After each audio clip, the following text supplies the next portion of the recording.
2월의 마지막 주일입니다. 오늘도 계속해서 사무엘상 7장의 말씀을 보겠습니다. 지난주에는 사무엘의 등장을 살펴봤습니다. 이스라엘 백성들은 여호와의 언약궤를 사모하고 애통하는 마음은 있었지만 어찌된 일인지 하나님은 그들의 마음을 몰라주시는 것처럼 보였습니다. 바로 그 원인이 어디에 있는지를 드러내 보여준 사람이 사무엘이었습니다. 이스라엘 백성들의 문제가 무엇이었죠? 그들은 여전히 나는 하나님을 섬긴다라고 얘기하고 있지만 바알과 아스타롯을 섬기고 있었던 것입니다. 그런 그들을 향해 모든 우상을 제거하고 여호와만을 섬기라고 사무엘은 강력히 촉구를 했고, 그 요구대로 이스라엘 백성들은 우상들을 제거했다라고 4절의 말씀은 기록을 하고 있습니다. 이제 오늘 우리가 보게 될 말씀 5절을 보게 되면 그들에게 사무엘이 요구하는 내용이 나옵니다. 바로 온 이스라엘은 미스바로 모이라고 한 것입니다. 사무엘이 이렇게 모이라고 요구한 이유는 두 가지로 보여집니다. 하나는 5절 하반부에 나오는 것처럼 사무엘 자신이 이스라엘을 위해 기도하려고 한 것입니다. 훗날 사무엘이 모든 하나님을 섬기고 이스라엘 백성들에게 하나님의 말씀을 선포했던 그 자리에서 물러날 때에도 나는 이스라엘 백성들을 위해 기도하는 것을 쉬는 죄를 범하지 않겠다라고 밝히는 것을 볼 수 있습니다. 여기에서도 알 수 있는 것처럼 사무엘의 1차적인 책임 가운데 하나가 백성들을 위해 기도하는 것이었음을 알 수 있습니다. 이것은 사무엘뿐만 아니라 모든 우리 신자들에게 그대로 적용이 됩니다. 신자인 우리들의 책임은 이 시대와 역사를 함께 살아가고 있는 사람들을 위해 기도하는 것이고, 특별히 하나님의 교회를 위해, 주님의 백성들을 위해 기도로 섬기는 것이 그 중요한 내용이라고 말할 수 있습니다. 물론 이 일은 목회자나 중직자들의 중요한 책임이기도 하지만 학생이라도 교회의 회원이자 내가 신자라고 한다면 반드시 동일하게 가져야 할 중요한 책임이라는 사실을 기억해야 합니다. 그리고 그 기도의 내용은 우리가 여기에서 보고 있는 것처럼 다른 우상을 버리고 오직 하나님만을 섬기는 성도의 참된 자리로 나아가기를 위해서 기도한 것이 그 어떤 것보다 우선되는 기도의 내용이라고 말할 수 있습니다. 또 하나, 사무엘이 미스바로 모이라고 한 이유는 언약을 체결하기 위한 의식 때문이라고 볼 수 있습니다.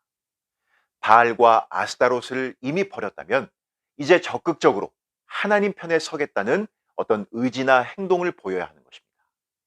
그래서 미스바에 모여서 이 의식을 거행하게 되는데, 여기에서 사무엘은 회개를 촉구하는 것을 보게 됩니다. 물을 길어다가 여호와 앞에 붓는다라고 하고 있는데, 이것은 곧 우리의 마음을 하나님 앞에 온전히 쏟아 놓으라는 상징적인 행위라고 볼 수 있습니다. 그리고 그날에 금식을 선포하고 하나님께 범죄했다고 고백하는 것을 보게 됩니다. 금식이라고 하는 것은 지금 내 앞에 놓여진 문제를 풀 수 있는 능력이 나에게 없다는 것을 선언하는 행위입니다. 사람들은 누구나 밥을 먹고 힘을 내어서 나에게 주어진 문제들을 풀어나가는 것이 정상적인 모습입니다. 그런데 밥을 먹지 않고 금식한다는 것은 내가 이 문제를 스스로 해결할 수 없고 오직 하나님만이 이 문제를 풀어주지 않으시면 안 된다라는 뜻으로 금식을 하는 것이죠. 그래서 금식에는 자연스럽게 애통함과 회개, 그리고 하나님에게 도움을 구하는 기도가 포함될 수밖에 없는 것입니다. 결국 금식이란 하나님의 긍휼을 기대하는, 기다리는 행위인 것입니다. 마치 하나님이 다시 돌아보시도록 탄원하고 있는 것과 같다라는 것이죠. 결국 사무엘이 이스라엘 백성들을 미스바로 모이라고 한 것은 이들이 하나님을 사모하지만 하나님이 이들 가운데 오시지 않았던 것은 하나님에게서 그 문제가 있었던 것이 아니라 이스라엘 백성들 자신들에게 그 문제가 있다는 것을 보여주고 상기하기 위함이라는 것을 우리가 여기에서 발견할 수 있습니다. 이스라엘 백성들의 역사를 거슬러 올라가 보게 되면 그들이 가나안 땅에 옮겨와 사사 시대를 거치면서 그 가운데 계속해서 그들이 하나님을 떠나고 우상을 섬기며 살아왔던 것을 발견하게 됩니다. 그런 그들에게 가장 필요한 것은 하나님을 향한 애통함과 회개, 그리고 기도만이 하나님에게 돌아갈 수 있는, 돌이킬 수 있는 유일한 길이라고 오늘 말씀에서 사무엘이 말해주고 있는 것입니다. 오늘 사무엘이 이스라엘 백성들을 향해 보인 행동들은 우리들에게도 그대로 적용이 됩니다. 신자들이 살아갈 길은 언제나 하나님의 말씀인 그 진리를 따라 사는 것밖에는 없습니다.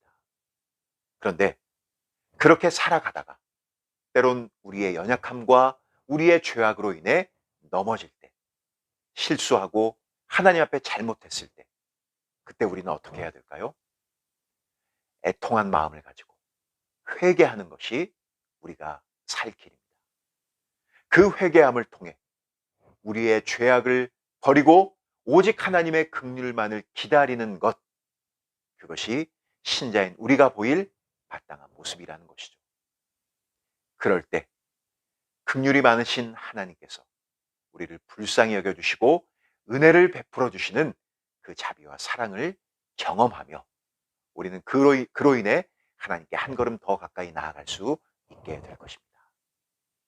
동시에 기도가 우리의 책임이라는 사실을 오늘 말씀을 통해 기억하면서 이 시대 속에서 하나님의 교회를 위해 또 나와 함께 신앙생활을 하는 믿음의 사람들을 위해 함께 생각하며 기도의 자리로 나아갈 수 있어야겠습니다. 이제 내일이면 3월이고 새 학년, 새 학기를 시작하게 됩니다. 새로운 출발을 앞둔 지금 내가 하나님 앞에 애통한 마음을 가지고 회개하며 기도할 것은 무엇인지 나 자신을 돌아볼 수 있는 2월의 마지막 주일, 복된 오늘 하루가 될 수 있기를 간절히 소망합니다. 기도하겠습니다. 하나님 우리 아버지, 오늘 2월의 마지막 주일을 맞아 하나님을 기쁨으로 예배하며 나아가게 하시고 또 오늘 우리에게 주신 이 말씀을 통해서 특별히 사무엘이 이스라엘 백성들에게 요구하는 것이 무엇인지 그 내용들을 통해 우리 신앙에 있어서 꼭 필요하고 우리가 하나님 앞에 나아갈 그 모습이 어떠한지를 살펴보게 하시니 참으로 감사합니다. 하나님 오늘 주신 말씀을 통하여서 사무엘이 그렇게 기도했던 것처럼 우리 역시도 기도하며 나아가게 도와주시고 무엇보다 우리의 힘으로 살아가는 것이 아닌 하나님의 도우심과 하나님의 은혜로 살아가는 존재임을 깨닫고 그 긍휼이 많으시고 자비가 많으신 하나님의 도우심을 구하며 설 수 있는 우리 자신이 될 수 있도록 은혜 베풀어 주시옵소서. 또한 내가 하나님 앞에 하나님이 아닌 다른 것들을 섬기고 또 그 하나님을 때론 뒷전에 두고 살아왔던 신자다운 모습으로 살지 못했던 우리의 모습들을 돌아보며 애통하며 회개하며 하나님 앞에 설 수 있는 귀한 은혜를 더하여 주시옵소서. 하나님 이제 내일은 3월이 시작됩니다. 새학년 새학기가 시작이 됩니다. 하나님 특별히 이제 고1을 맡게 되는 이슬이 하나님께서 기억하여 주시고 새로운 환경 가운데 새로운 선생님과 또 친구들을 만나 새로운 학기를 시작하게 될 텐데 그 출발을 주님과 동행하며 하나님께서 함께 하시는 그 은혜를 경험할 수 있도록 은혜를 베풀어 주시옵소서. 마음 가운데 바라고 또 기도하고 하나님께서 원하시는 길이 무엇인지를 고민하는 가운데 마땅히 소금과 빛의 사명을 잘 감당하여 하나님께 영광 돌리는 이슬이 될 수 있도록 은혜 베풀어 주시옵소서. 또한 우리 모든 선생님들 또 우리 사랑하는 영국교회 모든 성도들 가운데도 하나님께서 크신 은혜를 베풀어 주심으로 새롭게 시작되는 3월 하나님과 동행하며 승리하는 이 어려운 우리의 환경 가운데서도 주님과 동행하며 항상 우리를 눈동자처럼 지켜보아 주시는 하나님과 함께 승리할 수 있는 복된 은혜를 더하여 주시옵소서. 감사드리며 예수님의 이름으로 기도드립니다. 아멘.